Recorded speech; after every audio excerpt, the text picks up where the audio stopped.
forecasting was on display today in San Antonio. KXAN meteorologist Rosie Newberry takes us there and introduces us to the people making big strides in new technology. When you think of NASA, you might only think about outer space. Satellites work together with the GPS. But NASA's funding a mission much closer to home. Christine Bonnickson is part of NASA's Earth Science program. Well, NASA cares about all the planets, and why would we not care about the planet we live on? NASA asked the scientific community for a proposal on a small, self-contained mission.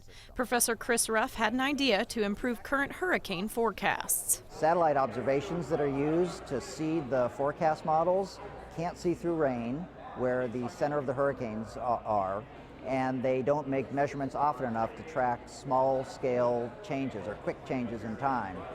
Southwest Research Institute here in San Antonio built the answer. 8 of these small satellites grouped together that can orbit low around the Earth. They're testing this week. We're going to expect to see improvements in the forecasting of the intensity, which hasn't really happened before, and improvements in the track as well. NASA will make this satellite data open to the public. The satellites are set to launch in November. Massive amounts of science that help us, can have the potential for helping us every day of the year. What's not to be excited about? In San Antonio, Rosie Newberry, KXAN News.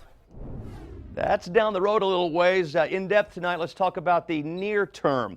Over the next 5 days, the hurricane outlook from the National Hurricane Center. No new tropical cyclones forecast anywhere in the Atlantic basin. Of course, we had Earl last week. Earl ended up resulting in 45 fatalities, mainly in Mexico, as it moved in as a tropical storm with flash flooding and landslides. One of the worst storms we've seen in terms of death toll out of the Atlantic Ocean since 1988 in Mexico, that is. Now, a little bit longer term for the rest of the hurricane season, a good chance it will see more than normal.